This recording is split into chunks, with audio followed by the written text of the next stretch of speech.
रोजाना कई लोगों को उनकी मंजिल तक पहुंचने में भारतीय रेलवे उनकी मदद करती है। रेलवे का जाल पूरे भारत में फैला हुआ है, जिसके चलते भारत के सभी राज्य आपस में जुड़े हुए हैं।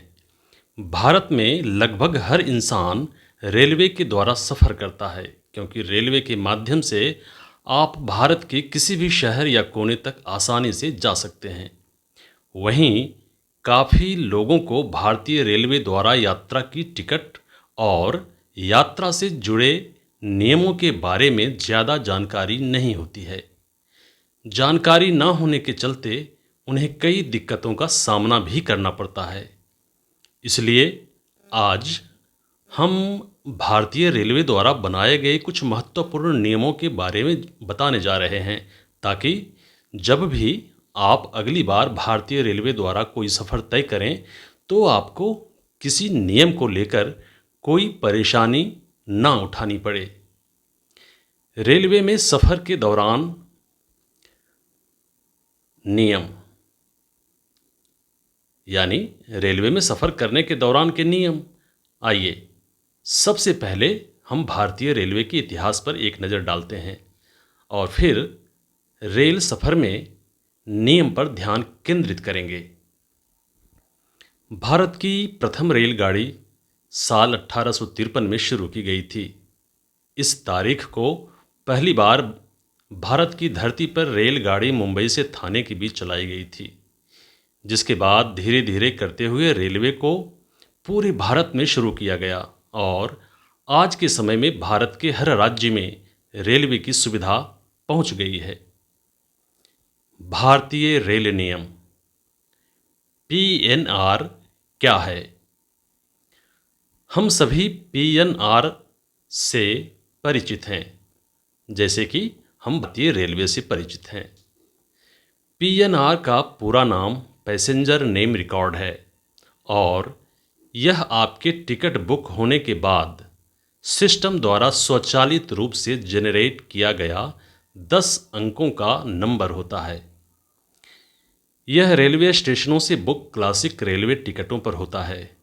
यह बुक किए गए रेलवे टिकट के ऊपर बाएं कोने पर छपा हो सकता है। रेलवे सिस्टम को सीआरएस के रूप में जाना जाता है, जिसे सेंट्रल रिजर्वेशन सिस्टम यानी केंद्रीय आरक्षण प्रणाली कहा जाता है। इसके डेटाबेस में यात्री का रिकॉर्ड होता है। एसएल क्या है? रेलवे में एसएल का मतलब स्लीपर क्लास होता है। यह स्लीपर क्लास भारतीय रेलवे पर सबसे आम कोच होता है। आमतौर पर स्लीपर क्लास के 10 या उससे अधिक कोच ट्रेन रेक से जोड़े जा सकते हैं। यह नियमित रूप से सोने के लिए कोच है, जिसमें 3 बर्थ होते हैं। ब्रॉड गेज में 72 यात्रियों को प्रति कोच में लिया जा सकता है। इस कोच में एयर कंडीशनिंग की सुविधा नहीं होती है। एसी क्या है? रेलवे में यात्रियों की सुविधाओं के लिए कुछ एयर कंडीशनिंग कोच भी होते हैं, जिसकी टिकट आमतौर पर सामान्य स्लीपर कोच की तुलना में थोड़ी अधिक महंगी होती है, किंतु इसमें भी कई क्लास होते हैं, जो कि इस प्रकार है। फर्स्ट क्लास एसी, यह सबसे महंगी क्लास है, जहां एयरलाइंस के बराबर किराया लगता है। इसमें किराए के साथ बिस्तर शामिल होते हैं। यह कोच मेट्रोपॉलिटन शहरों के बीच केवल लोकप्रिय मार्गों पर मौजूद होता है। आईसीएफ कोच में 18 यात्रियों को लिया जा सकता है, जबकि एलएचबी कोच, जो कि कुछ राजधानियों एसी एक्सप्रेस आदि में मौजूद होते हैं, में 24 यात्रियों को लिया जा सकता है। इसमें सोने के लिए आवास है और साथ ही व्यक्तिगत कूप जैसी प्राइवेसी सुविधाएं भी होती है। 2 टायर एसी, इस एयर कंडीशंस कोच में सोने के बर्थ, पर्याप्त कक्ष, पर्दे और व्यक्तिगत रीडिंग लैंप होते हैं। इसमें बिस्तर लेने के लिए अलग से किराया नहीं देना होता है। एक ब्रॉड गेज में आईसीएफ कोच में 46 यात्रियों को लिया जाता है, जबकि नए एलएचबी कोच में 52 यात्रियों को लिया जा सकता है। 3 टायर एसी। इस कोच में एयर कंडीशन के साथ सोने के बर्थ होते हैं। बर्थ आमतौर पर 2A में व्यवस्थित होते हैं। इसमें यात्रा शुल्क बाकी एसी कोचों की तुलना में थोड़ा कम होता है। इसमें कोई रीडिंग लैंप नहीं दिया जाता है, लेकिन हाल ही में इस कोच को भी बेहतर तरीके से प्रस्तुत किया जा रहा है। इसमें भी बिस्तर किराए के साथ शामिल होते हैं। इसमें आईसीएफ कोच में 64 यात्री और नए एलएचबी कोच में 72 यात्रियों को लिया जा सकता है। आरएसी क्या है? आरएसी का पूरा नाम रिजर्वेशन अगेंस्ट कैंसिलेशन है। यदि किसी उपयोगकर्ता को आरएसी टिकट जारी की गई है तो संभवतः चार्ट टिकट तैयार करते समय उसकी टिकट कन्फर्म हो जाएगी और उसे बर्थ मिल जाएगी। यदि चार्ट तैयार होने के बाद भी टिकट आरएसी बना रहता है तो उपयोगकर्ता को आधा बर्थ आवंटित किया जाता है, यानी आरएसी टिकट की स्थिति वाले 2 व्यक्ति को एक तरफ का निचला बर्थ आवंटित किया जाता है। इन आरएसी यात्रियों को चार्ट तैयार करने के बाद रद्द कर दिए गए बर्थ आवंटित करने के लिए टीटीई से कहा जाता है। WL क्या है? WL जिसे वेटिंग लिस्ट कहा जाता है। किसी व्यक्ति द्वारा टिकट बुक करने पर यात्रियों के स्टेटस को WL से मार्क किया जाता है, तो इसका मतलब है कि वह यात्री वेट लिस्टेड स्टेटस में है। यह टिकट केवल तभी कन्फर्म हो सकती है जब आपके पहले किसी यात्री ने कन्फर्म्ड टिकट बुक की हो और वो उसे रद्द करना चाहता है। उसके स्थान पर आपकी वेटिंग लिस्ट क्लियर हो जाएगी। उदाहरण के लिए, यदि आपका स्टेटस वेटिंग लिस्ट 8 बता रहा है तो इसका मतलब है कि आपके पहले 8 यात्रियों की टिकट कन्फर्म्ड हो जाने के बाद आपका नंबर आएगा। वेटिंग लिस्ट के भी कई प्रकार होते हैं, जैसे general waiting list, remote waiting list, pooled quota waiting list, remote location general waiting list, request waiting list एवं तत्काल वेटिंग लिस्ट आदि। भारतीय रेलवे के महत्वपूर्ण नियम। भारतीय रेलवे के नियमों की सूची काफ़ी लंबी और बड़ी है। इस सूची में रेलवे में सफ़र करने से लेकर उसकी टिकट बुक करवाने के नियमों के बारे में बताया गया है।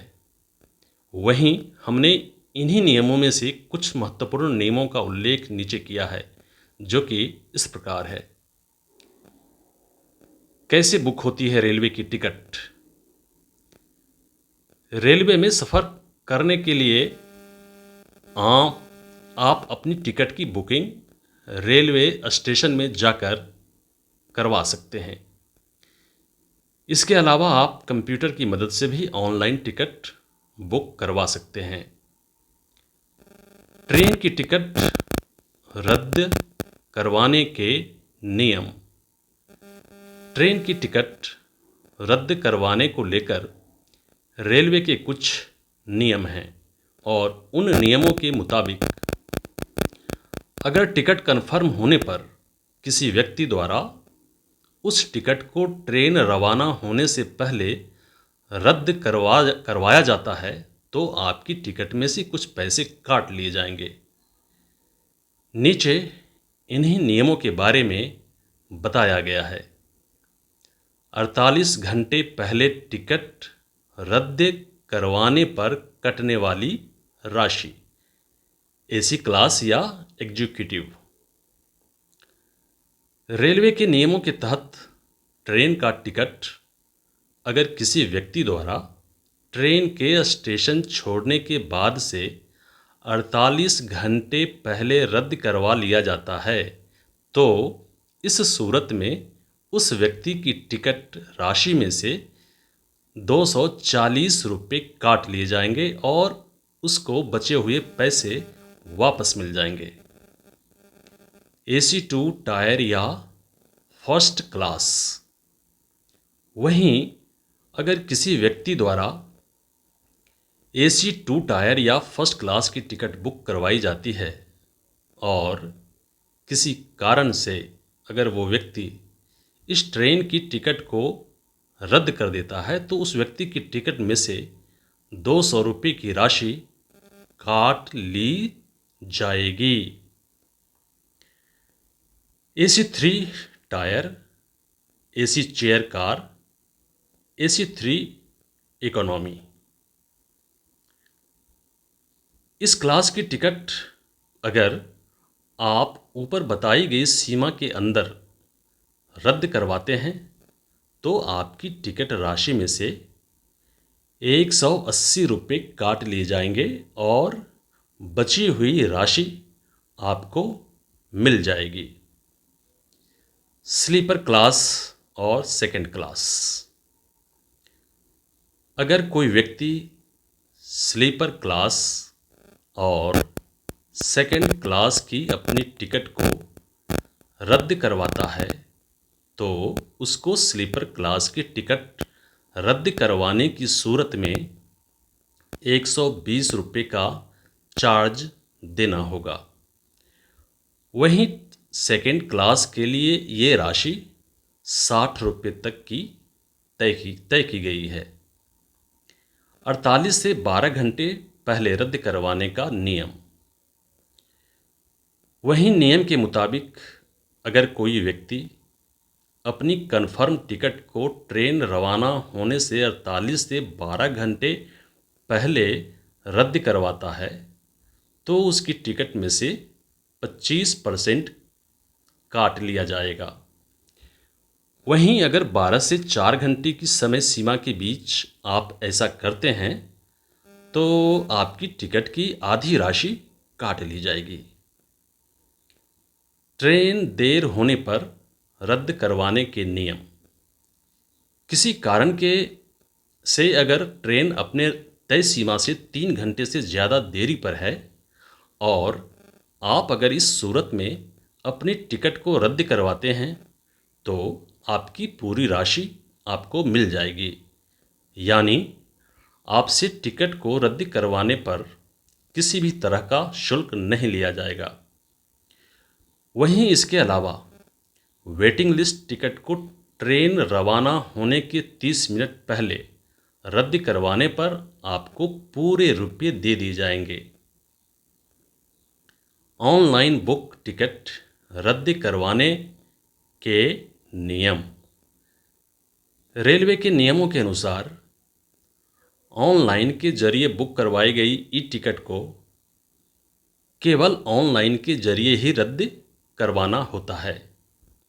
वहीं टिकट रद्द करवाने पर आपकी राशि को उसी खाते में भेज दिया जाता है जिस खाते से ये टिकट बुक करवाई जाती है।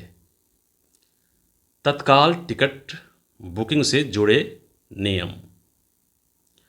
अगर आप किसी कारण ट्रेन की टिकट बुक नहीं करवा पाए हैं या फिर अचानक किसी जगह जाने की योजना बन जाती है तो आप ऐसी सूरत में तत्काल सुविधा की मदद से टिकट प्राप्त कर सकते हैं। जिस दिन आपको यात्रा करनी है आप उस दिन से एक दिन पहले ही इस सुविधा के जरिए अपनी यात्रा का टिकट प्राप्त कर सकते हैं।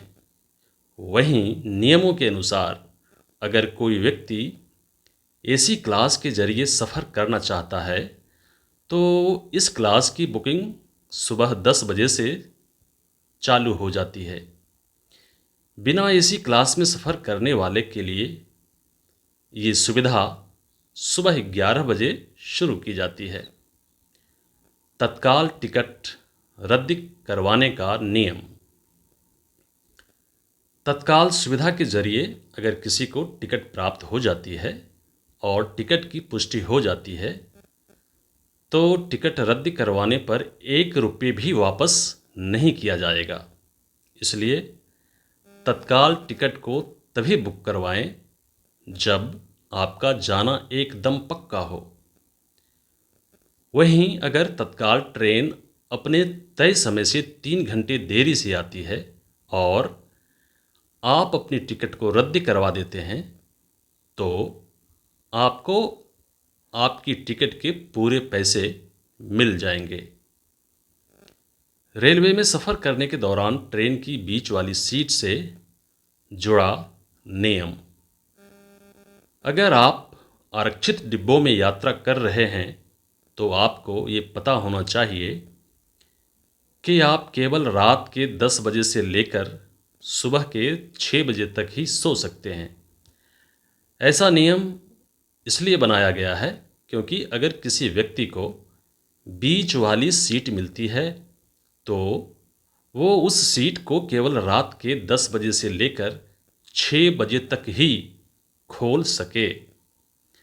ऐसा करने से ट्रेन में सवार लोगों को बैठने की जगह मिल जाती है और उन्हें किसी तरह की परेशानी नहीं होती है। ट्रेन छूट जाने से जुड़ा नियम।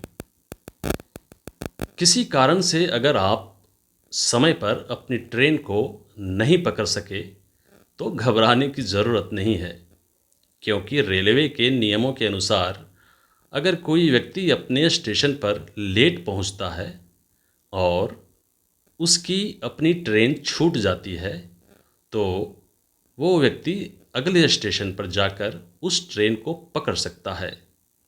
वहीं टीटीई भी उस व्यक्ति की सीट को 2 स्टेशनों के गुजर जाने के बाद ही किसी अन्य यात्री को उसकी सीट दे सकता है।